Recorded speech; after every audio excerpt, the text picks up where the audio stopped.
എല്ലാവർക്കും മറ്റൊരു വീഡിയോയിലേക്ക് സ്വാഗതം. നിലമ്പൂർ ബൈ ഇലക്ഷൻ എവിടെയും CPM സ്ഥാനാർത്ഥി എന്ന് ചോദിച്ചിരുന്ന കുറെ ആളുകൾ ഇപ്പോൾ മാളത്തിൽ പോയി വിളിച്ചിരിക്കുകയാണ്.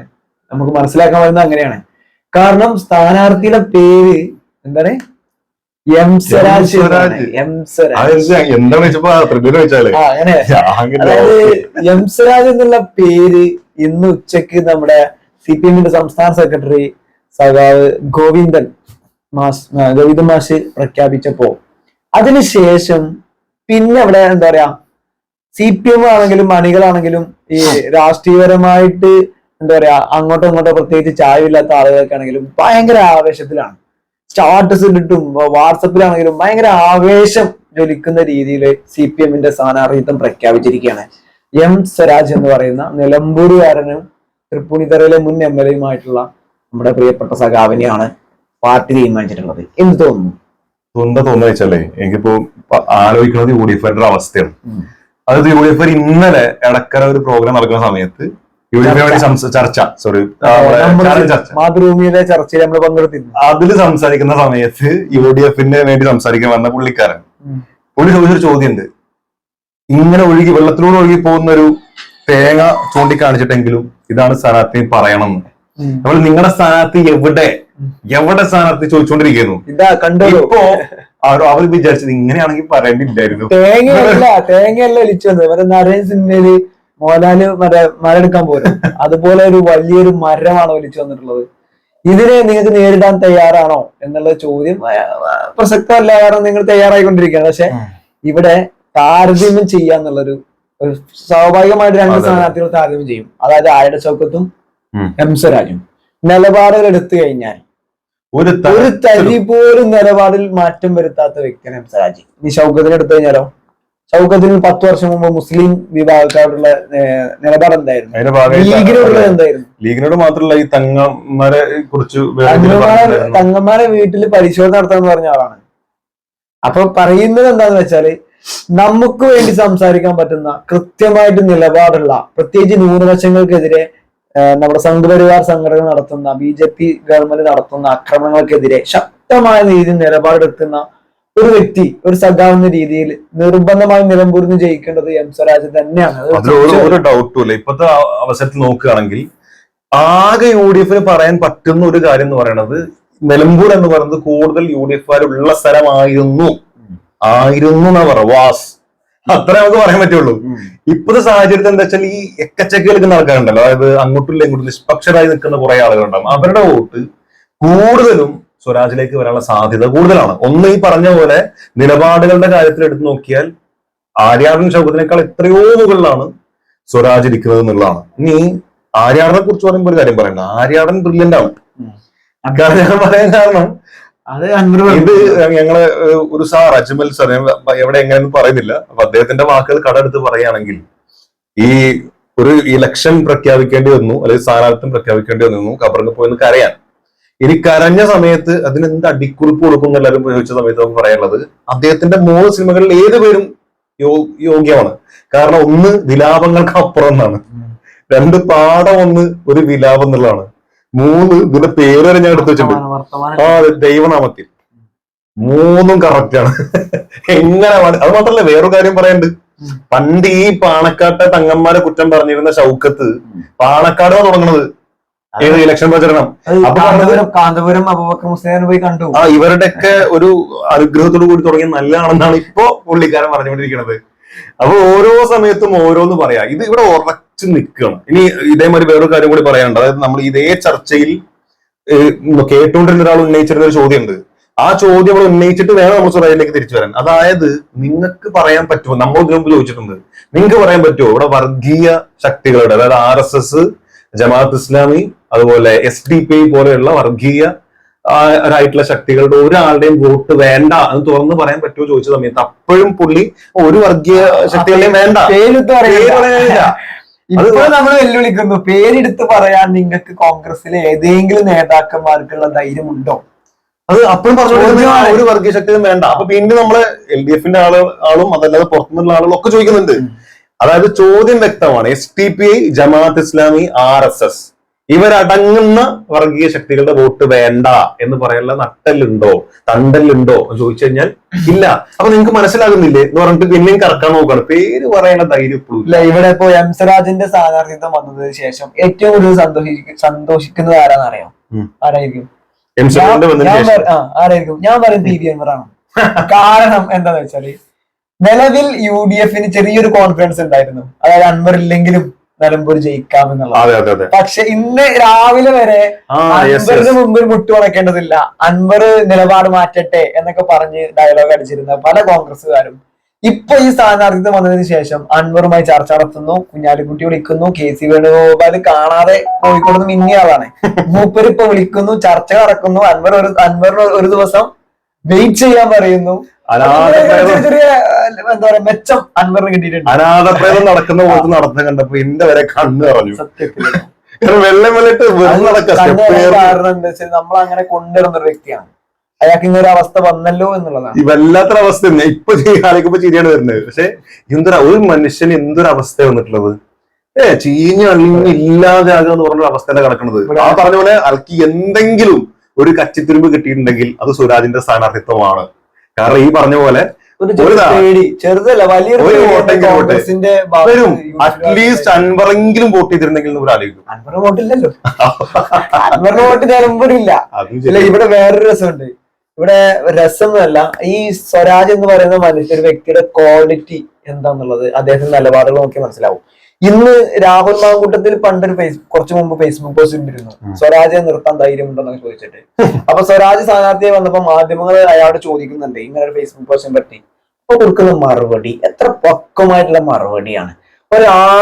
ഒരാളോട് വ്യക്തികളെ പൊതുവെ ഇലക്ഷനിലൊക്കെ നമ്മൾ കണ്ടിട്ടുണ്ട്, വ്യക്തിപരമായിട്ട് അധിക്ഷേപിക്കുക, വളരെ മോശമായിട്ടുള്ള രീതിയിൽ പ്രചരണങ്ങൾ നടത്തുക. അപ്പൊ വളരെ എന്താ പറയാ പക്വതയോടുകൂടി പെരുമാറി, പക്വതയോടുകൂടി എന്താ പറയാ ഈ രാഹുൽ മാങ്കൂട്ടത്തിന്റെ പോസ്റ്റിനെതിരെ ചോദിച്ച പറയുന്ന മറുപടിയാണ്. അത് വേണമെങ്കിൽ തിരിച്ച് രാഹുൽ മാങ്കൂട്ടത്തിനെതിരെ എന്താ പറയാ ഞാൻ നിന്നല്ലോ, എനിക്ക് ധൈര്യം ഉണ്ടല്ലോ, തിരിച്ചടിക്കുന്ന രീതി സംസാരിക്കാം. പക്ഷെ വളരെ പക്വമായിട്ടാണ് അവിടെ സംസാരിച്ചല്ലോ മൂപ്പര്. അപ്പൊ ഇങ്ങനെയുള്ള പല നിലപാടുകൾ, ബാബറി മസ്ജിദുമായി ബന്ധപ്പെട്ട് കോടതി വിധി വന്നപ്പോ വാ തുറക്കാത്ത കോൺഗ്രസ് നേതാക്കൾ ഇപ്പൊ നിലമ്പൂരിൽ തമ്പടിച്ചിരിക്കുകയാണ്. വാ തുറക്കാൻ മടി കാണിച്ചവരാണ് അവരെ. ഇപ്പൊ കറക്റ്റ് ഫേസ്ബുക്ക് പോസ്റ്റ് ഇട്ട് ആ ഫേസ്ബുക്ക് പോസ്റ്റ് വൈറലായി. ഇവിടെ ഈ സ്വരാജിനെ പോലെ ഒരു വ്യക്തി വരുമ്പോൾ, സ്വരാജ് വെറുതെ ഒരു സ്ഥാനാർത്ഥിയല്ല, അയാൾക്ക് അറിവുണ്ട്, അയാൾക്ക് അയാളുടെ വിദ്യാഭ്യാസം ഉണ്ട്, ഈ രാഷ്ട്രീയം എന്താണെന്നുള്ളതിന്റെ വ്യക്തമായിട്ടുള്ള ധാരണ ഉണ്ട്. ഒരാളോട് എങ്ങനെ സംസാരിക്കണം, ഒരു രാഷ്ട്രീയക്കാരൻ എങ്ങനെ ആയിരിക്കണം, ഒരു നേതാവ് എങ്ങനെ ആയിരിക്കണം, ആ ലീഡർഷിപ്പ് ക്വാളിറ്റി അടക്കമുള്ള ആളാണ് ഈ സ്വരാജ് എന്ന് പറയുന്നത്. നിങ്ങൾ താരതമ്യം നോക്കുമ്പോൾ ആര്യാടൻ ഷൗക്കത്ത് വരുമ്പോ കഴിഞ്ഞ 10, 30, 40 കൊല്ലത്തോളമായി അവർ കുടുംബമായി ഭരിച്ചുകൊണ്ടിരുന്ന, അതായത് രാജ്യഭരണം പോലെ ഭരിച്ചുകൊണ്ടിരുന്ന സ്ഥാനത്തേക്ക് വീണ്ടും ഇയാൾ വരുമ്പോ അവരെന്നെ പറയുന്ന പറഞ്ഞാൽ പിന്നീട് കയറാൻ ഒരാളില്ല. ആര്യാടന് വരുമ്പോൾ എന്ന് പറയാൻ പറ്റുള്ളൂ. അവിടെ വേറൊരാൾക്ക് ഇനി സാധ്യതയില്ല. എന്ത് VS ജോയ് അടക്കം ഡൗൺ ആയി കിടക്കുള്ളൂ. ഒരുപക്ഷെ DCC എന്നൊക്കെ പോലെ വേറെ വീട്ടിൽ പോവുകയാണെങ്കിൽ ഓക്കെ. സ്വന്തം നാട്ടിൽ ഇനി ഒരു UDF-കാരന് വളരാൻ കഴിയാത്ത സാഹചര്യം ഉണ്ടാവുക. ഇനി പ്രവർത്തനം വെച്ച് നോക്കുകയാണെങ്കിൽ, ഇനി അവരുടെ ഭാഗം എന്തിലായിക്കോട്ടെ ഓരോ ആയിക്കോളും, പക്ഷെ ഇനി പ്രവർത്തനം വെച്ച് നോക്കുകയാണെങ്കിലും ആര്യാടനേക്കാൾ എത്രയോ ബെറ്ററായ ഇത്ര ലീഡർഷിപ്പ് ക്വാളിറ്റി ഉള്ള ഒരാൾ വരുമ്പോൾ അയാളെ മിസ്സാക്കിയാൽ അത് നിലമ്പൂർകാർക്കാണ് നഷ്ടം. അവിടെ LDF-ഉം UDF-ഉം നോക്കിയിട്ട് കാര്യമില്ല. അങ്ങനെയാണ് പല ആളും സംസാരിക്കുമ്പോൾ നമുക്ക് അത്ഭുതം തോന്നാം. അതായത് എം സ്വരാജ് ആയതുകൊണ്ട് ഞാൻ ചിലപ്പോൾ വോട്ട് ചെയ്യട്ടോ, എം സ്വരാജ് ആയതുകൊണ്ട് വോട്ട് ചെയ്യട്ടോ. അതായത് CPM-യുടെ എതിർപ്പുണ്ട്, പിണറായി വിജയന്റെ എതിർപ്പുണ്ട്, പക്ഷെ എം സ്വരാജ് ആയതുകൊണ്ട് ഞങ്ങൾ വോട്ട് ചെയ്യും. എത്ര ആളുകൾ ഇന്ന് നമ്മളോട് പറഞ്ഞു. അതുപോലെ പല ആളുകളുടെയും സ്റ്റാറ്റസ് കാണുമ്പോൾ നമുക്ക് അത്ഭുതം, ഇയാൾ പാർട്ടിക്കാരനായിരുന്നു, ഇയാൾ പാർട്ടിക്കാരനാണോ? അപ്പൊ ഞാൻ മെസ്സേജ് അയച്ചു ചോദിച്ചു. ഒരിക്കലും ഞാൻ വിശ്വസിക്കാത്തൊരു വ്യക്തി, CPM-കാരനാണെന്ന് വിശ്വസിക്കാത്തൊരു വ്യക്തി എം സ്വരാജിന്റെ ഫോട്ടോ സ്റ്റാറ്റസ് ഇട്ട് തീന്റെ പറഞ്ഞാണല്ലോ തിജ് ആ സാധനം ഇട്ടോ. സാറല്ല വേറൊരാളെ ഞാൻ ചോദിച്ചപ്പോ മുമ്പ് പറഞ്ഞു ഞാൻ CPM-കാരനല്ല, രാഷ്ട്രീയത്തോട് താല്പര്യമില്ല, എല്ലാ രാഷ്ട്രീയ പാർട്ടിയോട് എതിർപ്പാണ്, പക്ഷെ എം സ്വരാജ് മുപ്പര് ജയിക്കണം. മുപ്പര് ഒരു EK വിഭാഗവുമായി ബന്ധപ്പെട്ട് നല്ല അത്യാവശ്യം പ്രവർത്തനം ചെയ്യുന്ന ഒരാളാണ്. അപ്പൊ പറയാനുള്ളത് ഇത്ര മാത്രമേ ഉള്ളൂ. CPM-നെ സംബന്ധിച്ചിടത്തോളം നിലമ്പൂരിൽ ഇറക്കാവുന്ന ഏറ്റവും ബെസ്റ്റ് കാൻഡിഡേറ്റിനെ ഇറക്കിയിട്ടുള്ളത്. പ്രവർത്തകർക്കാണെങ്കിലും എല്ലാവർക്കും ഇവിടെ CPM-ന്റെ സംസ്ഥാന സെക്രട്ടേറിയറ്റിനെ പൂർണ്ണമായിട്ട് നമ്മൾ അംഗീകരിക്കണം. കാരണം എന്താ വെച്ചാൽ താഴെ അടിത്തട്ടിലുള്ള ഓരോ സഖാവിന്റെയും എന്താ പറയാ ആഗ്രഹം എന്താണ്, പൾസറിഞ്ഞുകൊണ്ട് അവരുടെ ആഗ്രഹം എന്താന്ന് മനസ്സിലാക്കി ആ ഒരു സെക്രട്ടേറിയറ്റ് ഇവിടെ ഈവൻ നമ്മള് സംസാരിക്കുന്ന സമയത്തും സ്വരാജ് എന്ന് പറഞ്ഞ വലിയൊരു ഓപ്ഷൻ അവിടെ ഉണ്ട്. സാധ്യത ഉണ്ടോ സ്വരാജിനെ കൊണ്ടുവരും എന്നൊക്കെയുള്ള ചിന്തകൾ? കാരണം ഇത്രയും വലിയ പൊളിറ്റിക്കൽ ഫൈറ്റില് മേ ബി തോറ്റു പോയി കഴിഞ്ഞാൽ പാർട്ടിക്ക് ക്ഷീണമാണ്. പക്ഷെ അവിടെ നമ്മൾ മനസ്സിലാക്കേണ്ടത് എത്ര വലിയ ചലഞ്ചാണ് ഏറ്റെടുത്തിട്ടുള്ളത് എന്നുള്ളതാണ്. സ്വരാജിനെ സംബന്ധിച്ചോളം ചലഞ്ച് ഏറ്റെടുത്തു ഞാൻ പറയുന്നില്ല, കാരണം പാർട്ടി പറഞ്ഞാൽ പുള്ളിക്ക് വേറൊരു ഓപ്ഷൻ ഇല്ല. അത് അത്രേ ഉള്ളൂ. അത് മറ്റു പാർട്ടി പോലെ അല്ല. സ്വരാജ് ആദ്യം പറഞ്ഞിട്ടുണ്ട് ഞാൻ തെരഞ്ഞെടുപ്പ് മത്സരിക്കുന്നില്ല, എന്റെ ചുമതല തെരഞ്ഞെടുപ്പുമായി ബന്ധപ്പെട്ട പക്ഷെ പാർട്ടി ഓപ്ഷൻ ഇല്ല. അത് LDFനെ സംബന്ധിച്ചിടത്തോളം ഏറ്റവും വലിയൊരു കാര്യമാണ്, ക്വാളിറ്റിയാണ്. അതിന് പോട്ടെ, പുള്ളിക്കാരൻ വലിയ ചലഞ്ച് ഏറ്റെടുത്തു ഇത് ഞാൻ പറയുന്നത്. പാർട്ടി പറഞ്ഞു ഓക്കെ ഞാൻ ചെയ്യുന്നു, ദാറ്റ്സ് ഓൾ.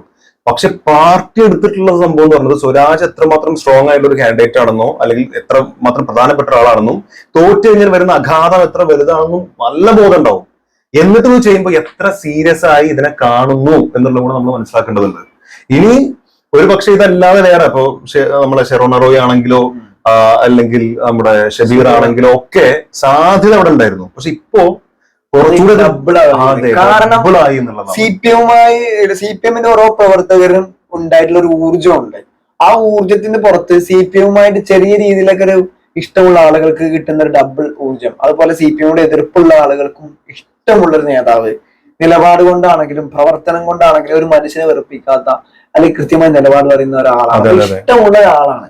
അതായത് പാർട്ടിക്കപ്പുറം നല്ല കാര്യം നോക്കി ചെയ്യുന്ന നല്ല കാര്യം നോക്കി ചെയ്യുന്ന ഒരാൾ.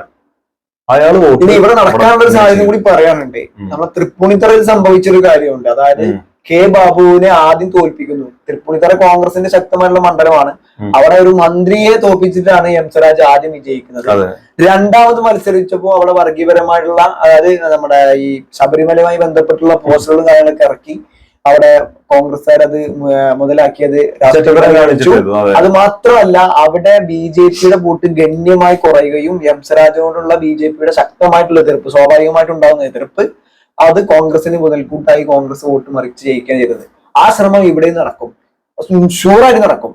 പക്ഷെ നടന്നാലും അതിനെ എന്താ പറയാ, അതിന്റെ മുന്നിൽ പോകുന്ന അതിനേക്കാൾ കൂടുതൽ വോട്ടുകൾ, മതേതര വോട്ടുകൾ വാങ്ങി സ്വരാജ് ജയിക്കും. കാരണം ഇവിടെ ന്യൂനപക്ഷങ്ങളുടെ ഒരു ഭൂരിപക്ഷം ഉണ്ട്, ന്യൂനപക്ഷങ്ങളുടെ ഒരു ഭൂരിപക്ഷം ഉണ്ട്. ആ അത്രയും ആളുകൾ സപ്പോർട്ട് ചെയ്യുന്ന ഉറപ്പാണ്. അപ്പൊ വർഗീയമായി ചിന്തിക്കാത്ത എല്ലാ മതേതര വിശ്വാസികളും ജനാധിപത്യ വിശ്വാസികളും എം സ്വരാജിന്റെ കൂടെ നിൽക്കും എന്ന് തന്നെയാണ് ഞാൻ പ്രതീക്ഷിക്കുന്നത്. അതായത് അത്രയും പൊളിറ്റിക്കലായിട്ട് ഈ പറയുന്ന കോൺഗ്രസ്സുകാരുടെ കയ്യും കാലും അവർ പറഞ്ഞതേ കേൾക്കുള്ളൂ എന്ന് വിചാരിച്ചു നിൽക്കുന്ന ആളുകൾ ഉണ്ടെങ്കിൽ അവരുടെ വോട്ട് ഒഴിച്ച് ബാക്കിയുള്ള എല്ലാവരുടെയും വോട്ട് CPM-ലേക്ക് വരാനുള്ള സാധ്യത പൂർണ്ണമായും നമ്മൾ കാണുന്നു. കോൺഗ്രസിൽ നിന്നും വോട്ടുകൾ വരും, അതായത് കുറെ വോട്ടുകൾ. പക്ഷെ CPM എന്നുള്ള ആ വികാരത്തിന് അപ്പുറത്തേക്ക് സ്വരാജ് എന്ന് പറഞ്ഞ വ്യക്തിയിലേക്ക് വരും. എന്തോ നമ്മളെ നാട്ടില് ഈ മാധ്യമങ്ങൾ സൃഷ്ടിച്ചെടുത്തിട്ടുള്ള ഒരു പിണറായി വിരുദ്ധത ഉണ്ട്. അത് സത്യമാണ്, അതുണ്ട്. വീണ്ടും അത് മാധ്യമങ്ങൾ സൃഷ്ടിച്ചെടുത്തതാണ്. സത്യസന്ധമായിട്ടുള്ള ഒരു മൂപ്പരെ കുറിച്ച് ശരിക്കും മനസ്സിലാക്കി കഴിഞ്ഞാൽ ആ ഒരു ദേഷ്യമോ വെറുപ്പോ അയാൾ തോന്നൂല. പക്ഷെ മാധ്യമങ്ങൾ ഉണ്ടാക്കിയെടുത്തുള്ള ഒരു വിരുദ്ധതയുണ്ട്. ആ വിരുദ്ധത ഉണ്ടാക്കിയെടുത്തത് പൊതുസമൂഹത്തിൽ ഉണ്ടെങ്കിൽ പോലും അതിനെ എന്താ പറയാ കളച്ചു വെക്കാൻ പറ്റുന്ന രീതിയിലുള്ള ഒരു പ്രവർത്തകനാണ്. അത് ആളുകൾ മറന്നു നോക്കുകയും അത്രയും പ്യൂർ ആയിട്ടുള്ള മനുഷ്യനാണ് നമ്മൾ സ്ഥാനാർത്ഥിയായി വെച്ചിട്ടുള്ളത്. പിന്നെ പിണറായി വിജയനെ സംബന്ധിച്ചിടത്തോളം ഇപ്പൊ മാധ്യമങ്ങള് കുറെ കാര്യങ്ങൾ മനസ്സിലാക്കിയെന്നാണ് ഞാൻ മനസ്സിലാക്കുന്നത്. എന്തൊക്കെയോ വിളിച്ചു പറഞ്ഞിരുന്ന ആളുകൾ ഇപ്പൊ ഒന്നും വേണ്ട, വീണ വിജയനെതിരായിട്ടുള്ള കേസുമായി ബന്ധപ്പെട്ട് ഇന്നലെ വിധി വന്നിട്ടുണ്ട് കോടതിയിൽ നിന്ന്. ആ കേസുമായി മുന്നോട്ട് പോകാൻ പറ്റില്ല എന്ന രീതിയിലൊക്കെ. അപ്പൊ പറയാനുള്ളത് ഇത്ര മാത്രമേ ഉള്ളൂ. നിലമ്പൂരിൽ ശക്തമായ മത്സരമില്ല എന്നാണ് എനിക്കിപ്പോ തോന്നുന്നത്. കോൺഗ്രസ് ഒന്ന് പേടിച്ചിട്ടുണ്ട്, CPM വളരെ മുന്നിലാണ് എന്നാണ് അവസ്ഥയിൽ. തീർച്ചയായിട്ടും മുമ്പിൽ ഒരു പടി അല്ലെങ്കിൽ 2 പടി മുകളിൽ തീർച്ചയായിട്ടും ഇനി വരുന്ന ദിവസങ്ങളിൽ ഒരുപാട് കാര്യം. എന്തായാലും ലോകം നാം പറയുന്നില്ല, കേരളത്തിന്റെ മൊത്തം കണ്ണും നിലമ്പൂരിലാണ്. തീർച്ചയായിട്ടും നിലമ്പൂരെ ബന്ധപ്പെട്ട വീഡിയോസ് ഇന്ത്യയും മമതാ ബാനർജിയൊക്കെ എന്തൊക്കെ പറയുന്നുണ്ട് അൻവർ പറയുന്നുണ്ട്. അൻവറിനെ ഒന്ന് വിശ്വസിക്കാൻ അൻവർ ഇവിടെ പറയാനുള്ളത് കോൺഗ്രസ്സുകാർ അൻവർ എടുക്കുമോ ഇല്ലെങ്കിൽ ഇപ്പം തീരുമാനമായിട്ടില്ല. അവര് രാവിലെ വിളിച്ചിട്ട് പറയും അൻവറുമായിട്ട് ചർച്ച വേണ്ടാന്ന്. പിന്നെ 6 മണിക്കൂർ കഴിഞ്ഞ് പറയും KC വിളിച്ചിട്ടുണ്ട്, അല്ലെങ്കിൽ VD സതീശൻ വിളിച്ചിട്ടുണ്ട്. ഇവർക്ക് ഇപ്പൊ ഒരു നിലപാടില്ല. സ്ഥാനാർത്ഥി വന്നു എന്നുള്ളൂ, പക്ഷെ സ്ഥാനാർത്ഥിയെ പിന്നെ നടക്കാൻ ആരുമില്ല. എല്ലാരും അൻവറിന്റെ ഞാനാവും. അപ്പൊ എന്താണെങ്കിലും ഒരു മികച്ച രാഷ്ട്രീയ പോരാട്ടം തന്നെയാണ് നിലമ്പൂരിൽ നടക്കുന്നത്. ഒരു തരി പോലും പിന്നോട്ടില്ല എന്നുള്ളതാണ് CPM-ന്റെ ഈ ഒരു സ്ഥാനാർത്ഥി. ഒരാള് പറഞ്ഞു ഇതിന് CPM-ന് വലിയ താല്പര്യമൊന്നുമില്ല, ആരെങ്കിലും വല്ല സ്വതന്ത്രമായിട്ട് അവർ കഴിച്ചിലാകുമെന്ന് പറഞ്ഞു. അങ്ങനെ കഴിച്ചിലാകാൻ വേണ്ടിയല്ല, നിലമ്പൂരിലെ ജനങ്ങൾക്ക് വേണ്ടി നിലമ്പൂർ ജനങ്ങളെ സംരക്ഷിക്കുന്നതിന് വേണ്ടിയിട്ടുള്ള അങ്ങനത്തെ ആളുകള് ശക്തമായ പോരാട്ടം തന്നെ നടക്കും. അതെ അതെ, അങ്ങനത്തെ ആളുകൾ കണ്ടം വഴി കിട്ടോ. അപ്പൊ നോക്കാം നമുക്ക് എന്തായിരിക്കും നിലമ്പൂരിന്റെ സാഹചര്യങ്ങൾ എന്തായിരിക്കും. യെസ്.